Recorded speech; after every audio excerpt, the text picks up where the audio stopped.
Greetings, this is Paul, your Pacific Northwest trail guide. I want to help you pick your next trail to explore, so let's check this one out. Near the southwest side of Mount St. Helens, you'll find Kalama Horse Camp, which serves as a trailhead for several trails, which allows for a number of different types of hikes you can do from there. Many of the routes you could take are pretty long and popular with trail runners, and horses of course. But this guide takes you on a more moderate hike with a great waterfall to visit at the end. You'll go 8.5 miles total for this in and out route, but there are options to make it shorter if you like. There's very little climbing on this route, and you'll ascend less than 900 feet on the gentle slope on your way out back to the camp, which sits at around 2,000 feet elevation. Most of this hike takes you through an area of relatively recent volcanic flows from Mount St. Helens during the centuries of 1500 and 1600. Nature has only had so much time to grow over it, resulting in a thin alpine-like forest, which is fairly exposed. It's good to have some sun protection on hand for a summer hike. This is also a good hike for collecting salal and wild blueberries in the late fall if you like as well.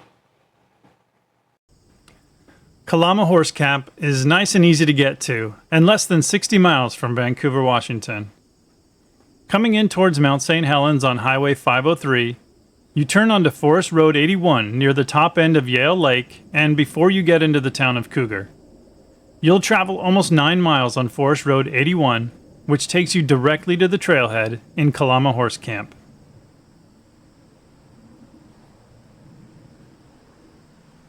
Pull into the Figure 8 Loop campground and find the trailhead parking near the back.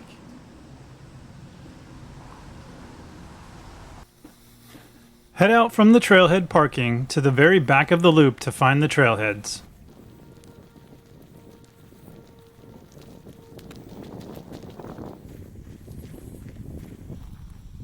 Two trails split off from here, and you'll head off to the right on the Cinnamon Trail.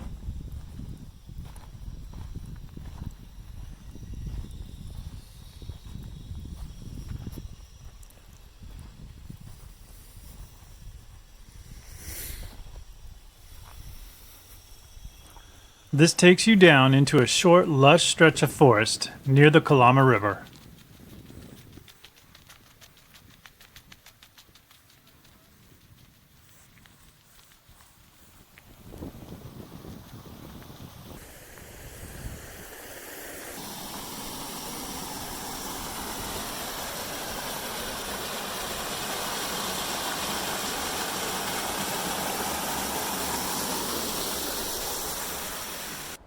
The first part of the hike takes you across the Kalama River, then down a long stretch of sparse rocky forest, down a gentle slope fairly close by to the Forest Road 81 you came in on. After less than 2 miles in, the trail crosses over Forest Road 81 and leaves it to follow closer to the Kalama River. Not long after you start on your hike, you'll pass the Tootle Trail going off to the left, but you continue on to the right to stay on the Cinnamon Trail. Cross the nice heavy-duty bridge over the Kalama River and head up a small hill to a trail junction.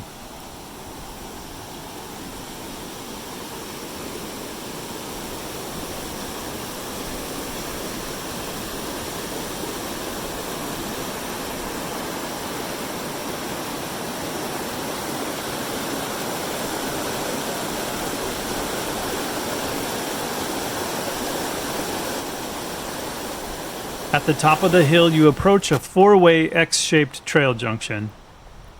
You'll hop onto the Kalama Falls Trail by taking the sharpest right here, doing an almost U-turn.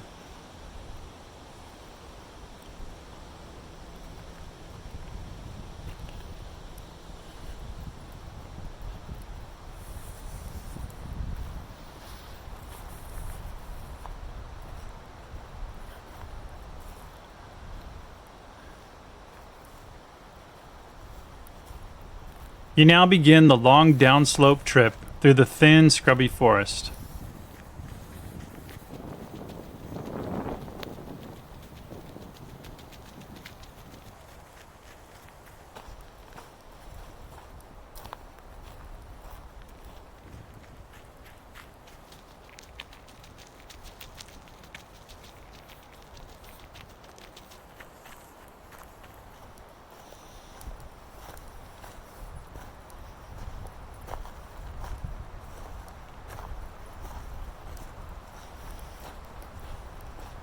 and after about a mile in, you reach a large dispersed camping area intersected by a road.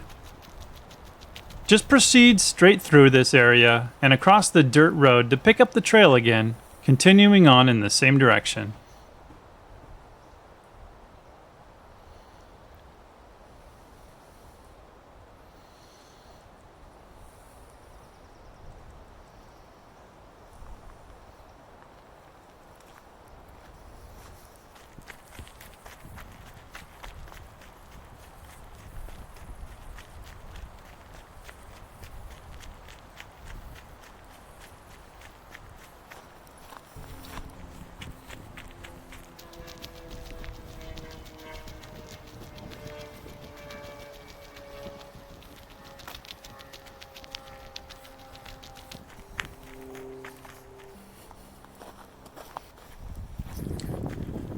Continuing on through the scrubby forest, eking out a life on top of cooled lava, you finally reach Forest Road 81. There are a number of dirt side roads and camps nearby this crossing. If you want to make this a shorter hike at around 5 miles, you could find somewhere close by here to park and hop on the trail and make this your starting point. The National Forest sign here in the distance is a good landmark to let you know where this intersection is. Pick up that trail again across the road and continue on as the trail heads back towards the Kalama River.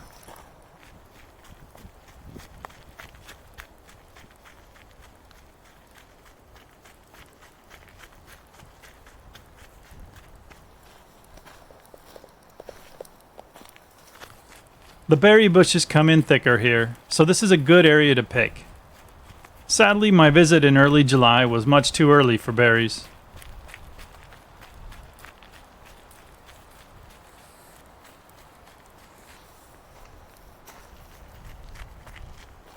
Occasionally in this area, you may come by an intersecting road or trail. Just keep on the most dug-in dirt track to stay on course.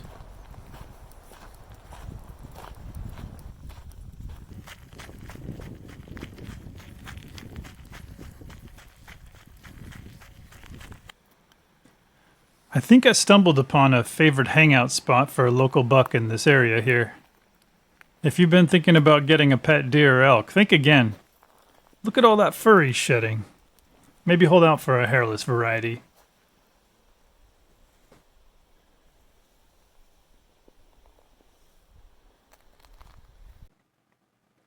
The next section of this hike follows along the path of the Kalama River at a distance. The trail turns south after a while and crosses a couple of dirt roads, after which it leaves the rocky trail behind and dives into a greener fir forest heading in towards the falls. The trail approaches the falls where you can explore a bit before turning around to head back.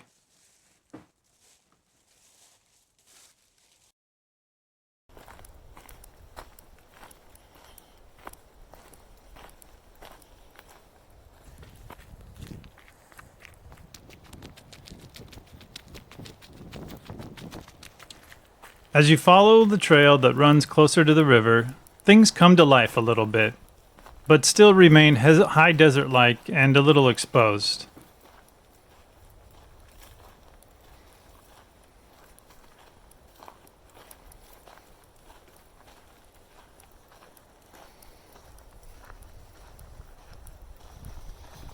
It might not be easy to make life on top of a lava flow from the geologic yesterday that is the previous millennium, but there's some beautiful creatures doing it pretty well.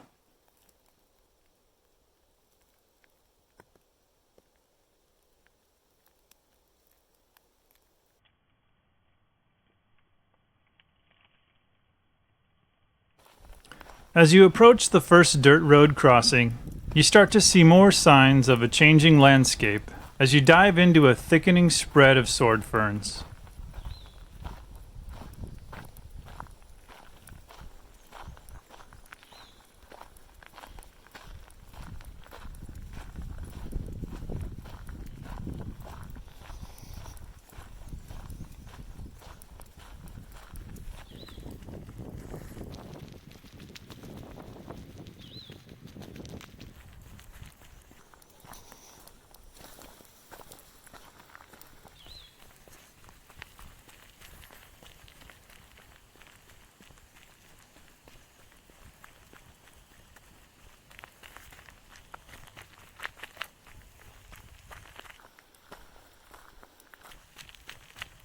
On the next road crossing, you need to head down the road to the left 100 feet or so to pick up the trail and continue on the signed Kalama Falls Trail.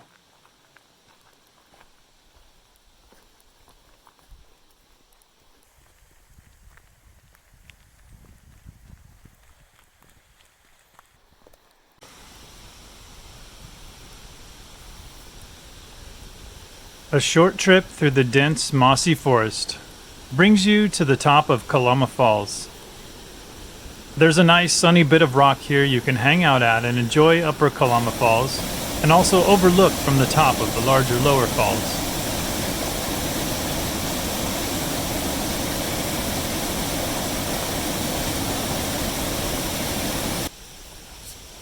Continue down the trail to get a better view of Kalama Falls.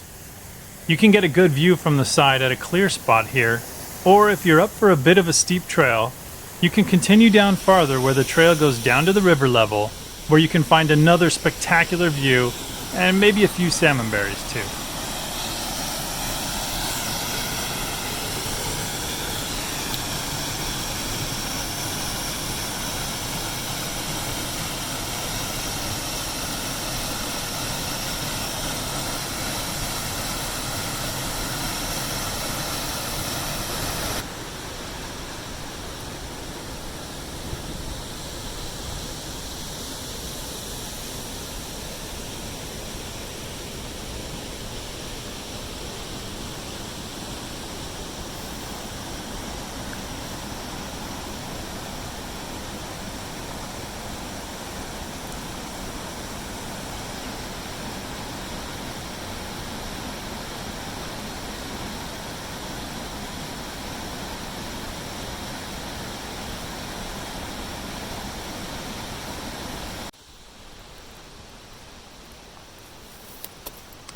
Here's that bit of steep trail I was talking about.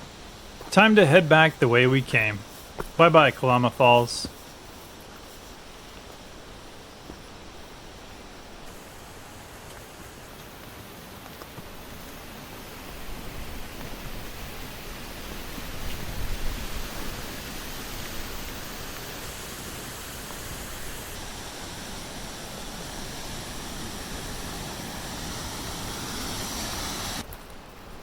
Make your way out of the vibrant growth powered by the river as you gradually return to the drier area and your return path.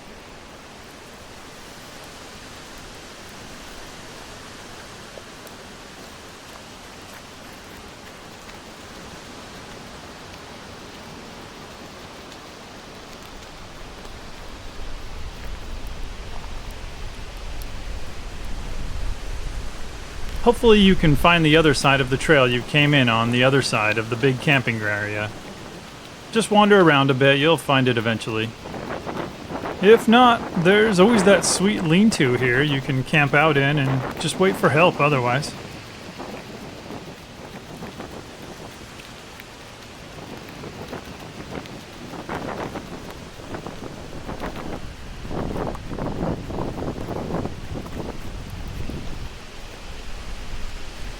Remember to hang that almost U-turn again, also, when you reach the four-way trail junction at the top of the hill again, unless you want to head up a really big mountain.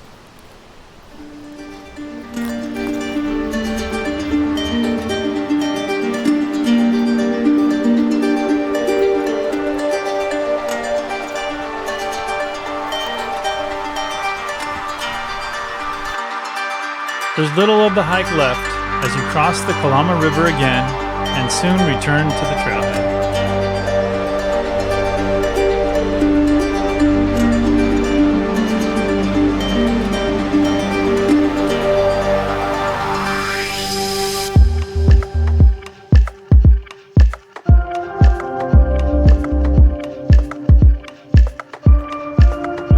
There is no special terrain to deal with on this hike, just your standard occasional down tree and rocky sections.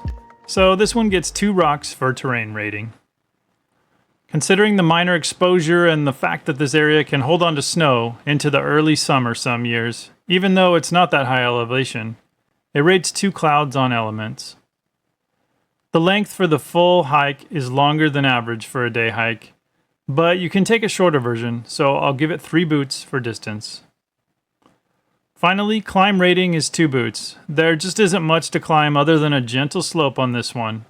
Nothing steep unless you choose to explore that steep trail at the falls. That's all for this edition of Pacific Northwest Trail Guide. I hope I have or will soon help you pick your next trail to explore. I scouted this trail in July of 2022, but trails are always evolving. If you pick this trail and encounter any changes people might like to know about, please help out your fellow explorers by sharing in the comments on this video. I've shown some of the beautiful sights of this trail in what feeble capacity a video can render. A picture may be worth 1,000 words, but an experience with all your senses cannot even be conveyed in pictures or video. So don't take my word for it. Get out there and see it for yourself.